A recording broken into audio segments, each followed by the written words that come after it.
Hello and welcome to The Wire. I'm Sravasti Dasgupta. On 2nd October, the Bihar government released the data of the caste survey conducted in the state. Now, according to the data of this survey, the OBCs, SCs and STs constitute about 84% of Bihar's population, while the forward caste or the general category as they are known is only 15.5%. Now, to discuss the implications of this data on national politics and what it really means, we have with us today Dr. Yogendra Yadav, who's an activist, psephologist and the founder of Swaraj Abhiyan. Thank you so much, Mr. Yadav, for joining us on The Wire. Thank you. My first question to you, sir, is that as we are seeing in this data, that from the last caste census, which was conducted in 1931 by the British, there has been a 10% jump of the EBCs and the OBC groups, as we are seeing in this data. Now, to our viewers, I want to mention that the 1931 census was, of course, conducted during the British in an undivided India. Mr. Yadav, how do you see these figures, which shows this 10% jump, and also the fact that the forward castes are a mere 15.5%. How must one see this data? Sravasti, I think it's first of all, we must tell our viewers what this whole thing is all about and how not to read this data. What we have is only the first installment of the data coming from what is broadly called the caste survey of Bihar. So the data so far is only the population numbers, which caste has how much proportion in population. To my mind, this is only the first and the less significant part of the data from the caste survey. The real significant part of the data is yet to come, which would be the data on socio-economic profile of each of these castes. How many of them are graduates in each caste? How many of them have four-wheelers, have a laptop? How many of them are agricultural labor? How much land do they control? These are the real figures that I'm really looking forward to. So what we have so far is only the population estimates. They have thrown some surprises. Some not much for those people like me who've been following surveys over the years. Now, we must also remember that the normal census that takes place in the country every 10 years, which hasn't happened in 2021 in an extraordinary situation, but normally every 10 years it happens. That survey, that census of India tells us not only the total population, it gives us the scheduled caste population, scheduled tribe population, and the religious population, including that of the Muslims. This is the normal thing. So the idea that we know nothing about castes of India since 1931 is completely false. We do know certain things. The additional thing that we know because of this survey is the number of OBCs. Within the OBCs, the number of upper OBC or the backwards and the lower OBCs, the extremely backward. These are the new things. So what the survey has told us is the following. Number one, it has, of course, updated the overall population of Bihar, which wasn't known because we haven't had survey for the last census for the last 13 years. It tells us that the proportion of scheduled caste, scheduled tribe, and Muslims has gone up. The growth in the case of scheduled caste and scheduled tribe is substantial and very steep. In the case of Muslims, the growth is not so steep. It tells us that the proportion of OBCs is much bigger than was normally imagined. Somehow we have that mythical figure of 52% floating in the air. In the case of Bihar, now we know the overall proportion of OBCs is 63%, which is higher even by the NSS estimates and other estimates that we have known. What we also know, and I'm interested more in details than in these big overall figures, what we know is that within the OBCs, it is the EBCs, the extremely backward castes, which are not spoken about, which no one notices, which get very little representation in politics and in other positions of power. They are 37%. So these, to my mind, are the important findings. What we also know is the relative proportion of East caste and community. You have mentioned that the forward castes are 15.5%. I think we need to nuance it further because this forward caste also includes some Muslims, the Sheikh, Sayyid, Pathans, etc. from Muslims. So the four Hindu upper caste, which are the real privileged communities of Bihar, namely Brahmin, Bhumihar, Rajput, and Caste, put together, they are only 10.6% of Bihar's population. Now, that's a staggering figure. Staggering because so much of Bihar's public life is dominated, used to be controlled, is still dominated by these four communities, which put together are only 10.6%. So, 1/10 of Bihar controls so much of public life. That, to my mind, is an important figure. I want to come back to the fact that what you're mentioning right now, that the forward castes are 1/10 of Bihar and they are controlling everything that is happening in the state. But I want to ask you that you mentioned the fact that that this data at this moment does not give out the socio-economic conditions of these castes. So the Bihar government, for the benefit of our viewers, I want to mention that the Bihar government has said that it will be releasing that data very soon, but we do not have it yet. However, this is being used as an opportunity by many in the opposition to claim that we cannot say anything about this data at the moment because it's incomplete. I want to ask you, Mr. Yadav, that in the absence of this socio-economic data, how must one see the present data? Because the idea behind releasing this data was, of course, talking about focused development, and if you don't have the numbers, then how will you deliver the goods of development? So in the absence of this socio-economic data, how must one read the present data that we have? Sravasti, the word incomplete is misleading. The data is not incomplete in that the data which has been put out is in that sense complete, reliable, final. There is nothing provisional, temporary, or uncertain about the data. It is incomplete only in the second sense, in that other sets of information are still to come. And this is exactly how big survey data is always released. You first release what are called the population totals, and then you release tables on specific social background. So the second set of data is important. Yes. So what we know right now is the proportion of each jati and each social group. What we do not officially yet know is what proportion of land do each community control, what proportion of education, how much educational advantages and privileges they enjoy. We do have some sense about these things because NSSO has been looking at these things, and I looked at the previous NSSO reports. They give a very, very broad idea.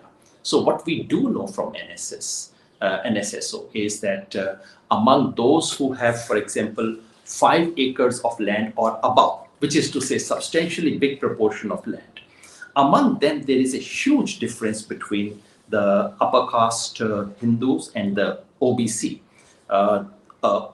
Only 9.2% of the general category were agricultural labor, while the proportion of agricultural labor among the OBCs is 29%. This is NSSO official data, not from the Bihar census right now, but this gives you a broad idea of land owning. Among those who control 5 acres or more land is twice as much among the upper caste compared to the OBC. In education, only 10.5%, general category, 10.5% were graduates. Among the OBCs, the proportion was only 2.8%. So we should expect to see a stark difference between these categories. We should also expect a stark difference within these categories because this category called OBC is an umbrella category. It includes landed, somewhat powerful communities like Yadavs and Kurmis, but it also includes service and landless, very, very small communities which have very little say, very little power, very little education, and some of them are worse off than Dalits. So that is the profile we are likely to get. This is incidentally is also the first survey in Bihar which has given us a detailed breakup of the Muslim community. Within the Muslim community, it's only 3 to 4% who are privileged forward, and the remaining about 14% are backwards. So to my mind, the real advantage of the survey is that it has put the focus on the most disadvantaged, invisibilized micro communities. That's a very important point you're making there. The fact that the data has put the focus on the most invisibilized sections of our community. As you were mentioning earlier, also, the fact that 1/10 of Bihar's population is controlling the goods of development in a sense. I just want to mention to our viewers at this point that in 2019, the Modi government, as we know, gave 10% reservations for the economically weaker sections. Now, the Supreme Court, of course, then went ahead and upheld this reservation and waived off the 50% ceiling, which is the national cap on reservations, caste-based reservations. Now, with these new figures coming in, Mr. Yadav, I want to ask you, do you think it is viable to defend 10% for about 15% of the population and 27% for over 60% of the population? How can one defend this? Sravasti, this actually puts a focus on something utterly ridiculous, something that you've already mentioned. And for this, we don't need to wait for the socio-economic profile. Now we know that there is a group in Bihar which is 15.5%. Let's include the Muslim Sheikhs here, Pathans as well, because technically they are non-reserved. So there are about 15.5% who are unreserved, general, of which there are people who are economically weaker. We don't know how many, no one has conducted a survey, no one knows the number, who have been given 10% reservation. So a slice of the 15%, presumably a slice which would be, let's say, half, less than half. So 7 to 8% have been given 10% reservation. On the other hand, you have 63% population, which in the central government jobs has 27% reservation.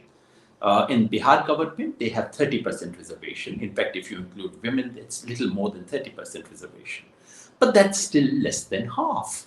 So there's something patently absurd that we are looking at. And in a sense, the EWS reservation appears to be an extra reward for those who are already privileged. Makes no sense. I must say, I was utterly surprised and disappointed with the Supreme Court judgment. I've written about it because, and then after the data has come, and I really wish the Supreme Court had asked for the data, as it has done indeed in every other case. It's only in the case of EWS that the Supreme Court suddenly said, no, there's no need for data. We don't need to look at it. In every other case, the Supreme Court has asked, demanded, insisted that we must have evidence before we can provide any quota. In this case, they did not. And the results are now quite obvious in our face. This is absurd. Right. So you're mentioning the fact that it's absurd that a very small section of the population, as in the case of Bihar, about 15.5%, they get an additional reservation in the form of the economically weaker section reservation. But I want to come to the politics of this whole caste survey as it is playing out right now. So as we know that the opposition parties have been united in their chorus for a caste census on a national level. The Bihar Caste survey has also found unanimous support among members of the opposition India alliance.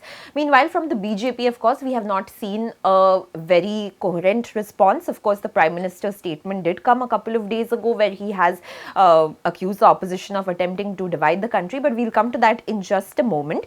But I want to ask you, sir, that the fact that the BJP's vote share from the OBC community was about 44% in 2019. So how do you see this resonating in the upcoming general elections next year? The chorus from the opposition parties about social justice, do you think it will find some resonance?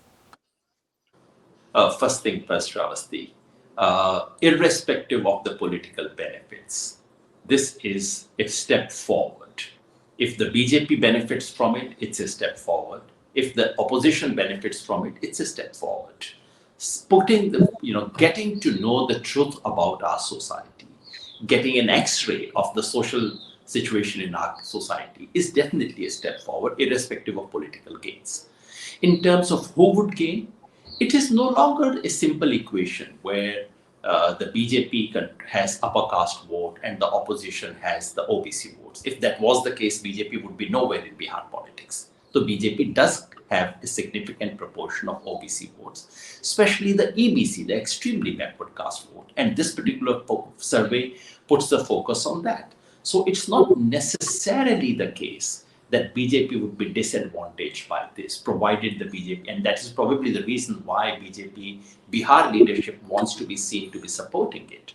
Uh, However, at a larger national level, if this demand for caste census gathers ground, Bihar has released it. Odisha says they are about to release it. Karnataka government is sitting on it, can release it any day. They just need a nod from Delhi Congress leadership. If that happens, this can have a cascading effect.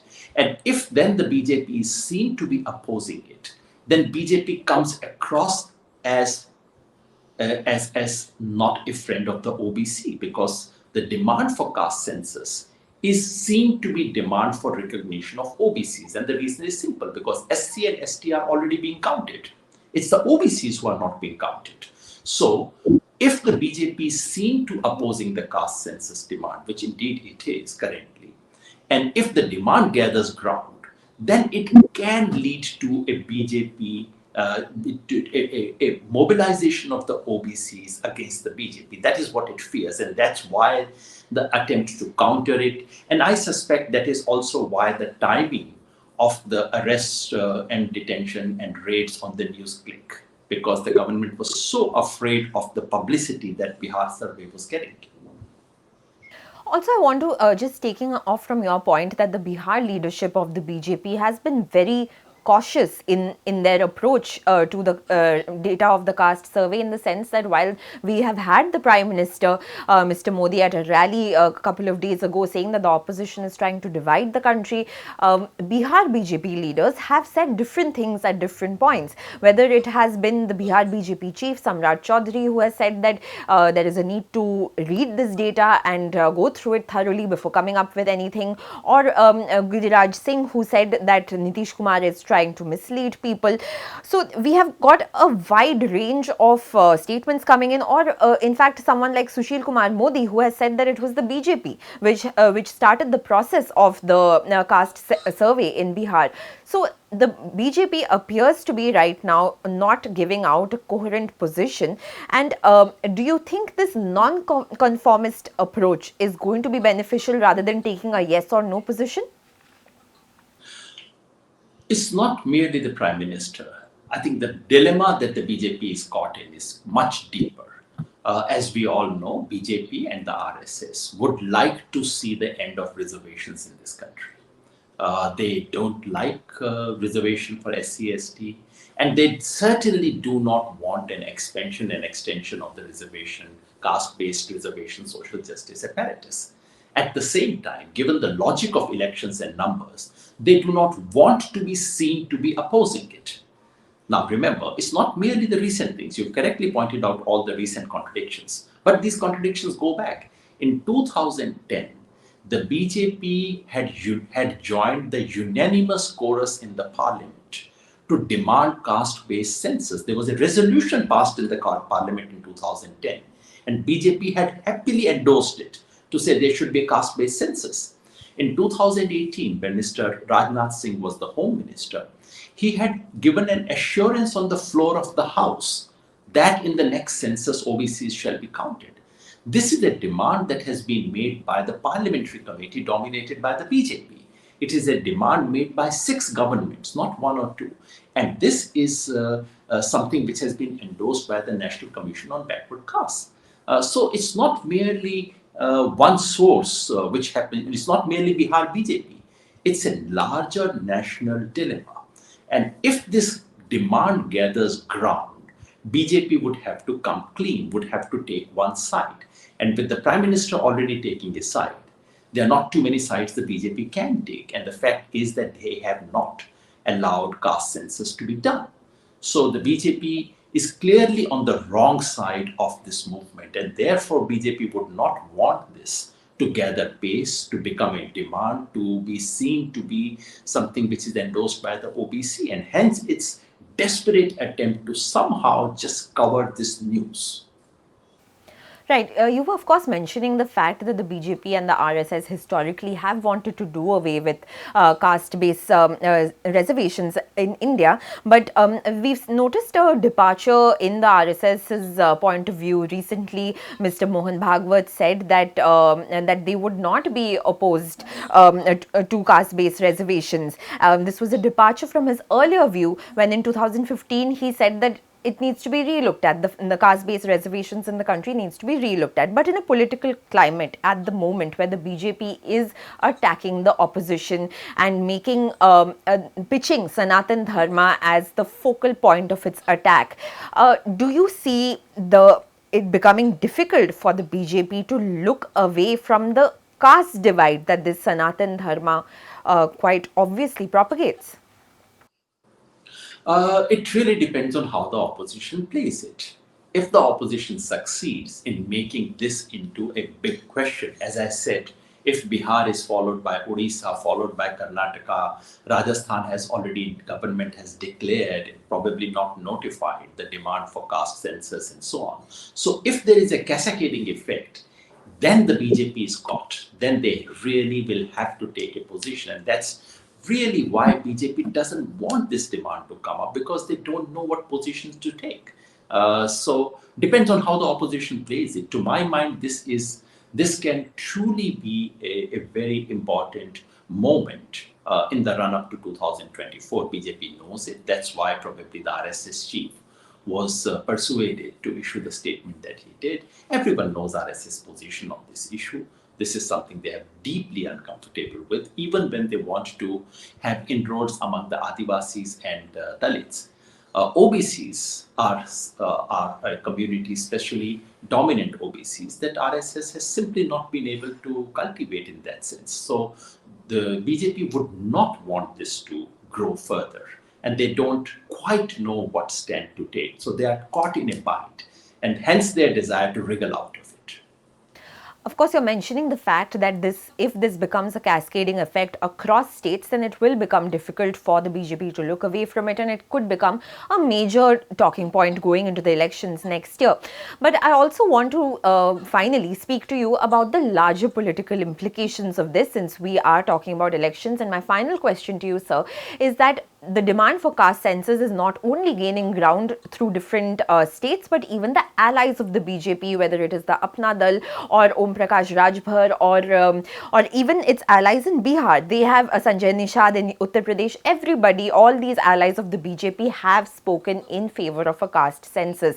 Do you see this becoming, this particular political moment that we are seeing with the Bihar caste survey data, do you see this becoming a Mandal 2.0 moment of sorts? That's precisely what BJP's worry is. Bihar is not just Bihar. Bihar has immediate impact on Uttar Pradesh. And as you mentioned, all these allies of the BJP, and mind you, all of them represent the EBCs. They represent smaller OBC communities, which have very strong presence. So these demands are likely to come up. This is why BJP is concerned, because there is no way BJP can frontally say no to them. This is really the political electoral dilemma that the BJP has. And this would happen in state after state. In Maharashtra too, it would be impossible for Shiv Sena to say that they don't want caste census. So there would be pressure from allies. There would be pressure from within BJP, as was in the case of Bihar, but increasingly in other states as well, because BJP has expanded, and in many states BJP is in power because of support from the lower section of the OBCs. So there would be demand from within the BJP to support caste census, and therefore it would become difficult. I would underline the fact that when we speak of caste census, we think only of OBCs. And when we think of OBCs, we think only of the upper crust of the OBC, Yadavs, Kurmi, Konambis, Gaudas, and so on.